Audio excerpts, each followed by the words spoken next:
I think I leave the floor now to Lithuania before we take questions for both Norway and Lithuania.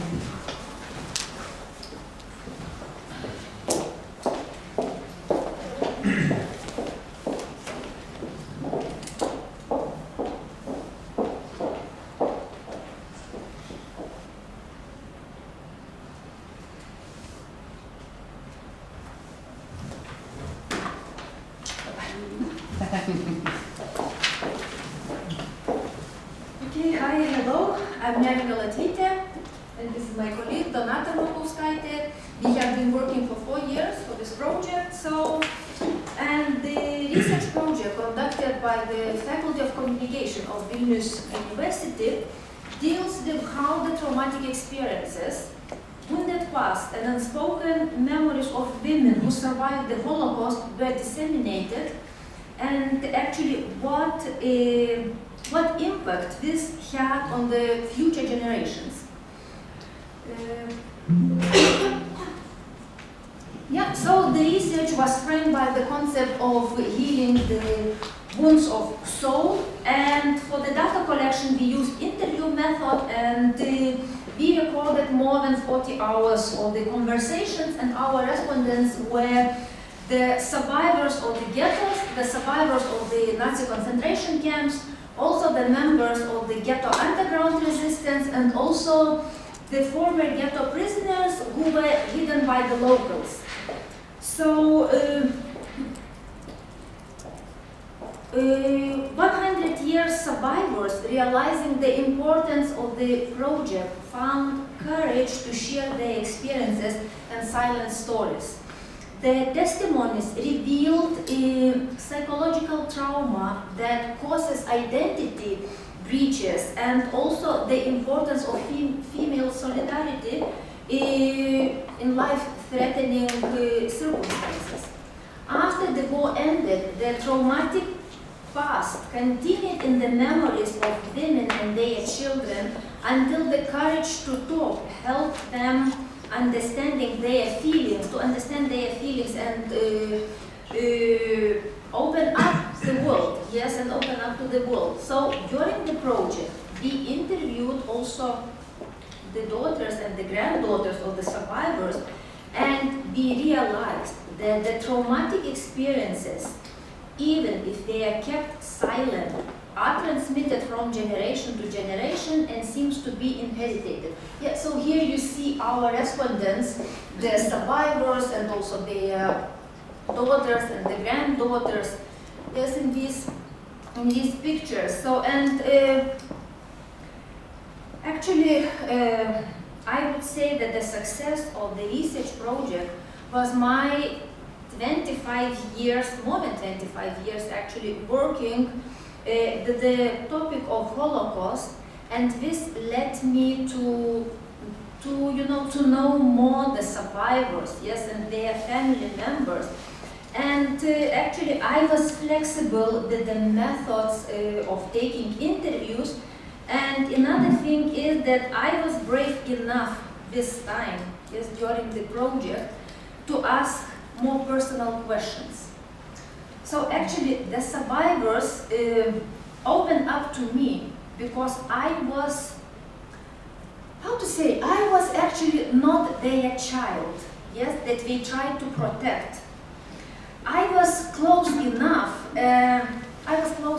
to them, but actually, I was still a professional one. And to my question, why didn't you talk about your experiences? The prisoner of the Kaunas ghetto and the Stutthof concentration camp, Dita Zukovich-Ferling, so here you can see her on the picture with her husband. In 1943, the picture was taken in the Kaunas ghetto. 3 days later, her husband was killed in the Kaunas nightfall. So to my question, and I interviewed her, why you did not talk about your experiences? Dita, and she was a known survivor. She is a known still. She is 101 years old. Yeah, so she answered after taking a deep, breath. She answered me, Neringa, because nobody wanted to listen to me. So during this research project, we recognized the importance of openness for healing process, not only for the time witnesses themselves, not only for their children and grandchildren, but also actually for whole society as well. And the testimonies of the survivors, their daughters and granddaughters, reveal that wounds of soul remain open even in several generations of the family, and if the traumatic experiences are kept as a secret in silence, it is felt as if the salt is being poured on the wounds, preventing them from healing. And I think now my colleague Donata will talk about the exhibition that we made and the findings of the research that we disseminated through our local exhibition. So. Hello. So, as the stories that we heard are extremely sensitive and have been kept quiet for decades, we had to find a way how to show them, how to express them to the wider audience. Therefore, we couldn't just expose them in a traditional manner and decided to use intuitive approach to the exhibition design. We created exhibition in a way that the visitor has to open boxes and find the hidden quotes of the interviewees. It's like taking a look at something that was hidden and untold for a very long time. Some of those stories are truly shocking, like memories from concentration camps and ghettos, and each time the visitor have to take a decision themselves whether to know these secrets or not. It is also very important for the visitors to know that they can quit at any point by simply stopping opening the boxes. To strengthen the impact of the stories, we decided to personalize the experience a bit by asking questions of how would the visitor act in the situation that our interviewees were in.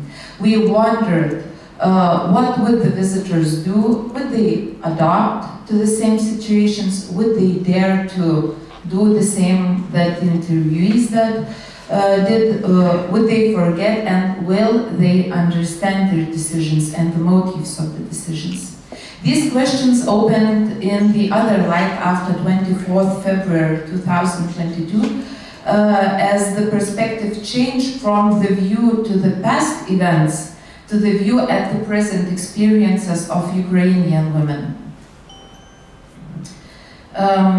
As the main idea of the exhibition is to show that openness and talking heals wounds of the souls, in the end the visitors can leave their thoughts and express emotions by writing them on the book.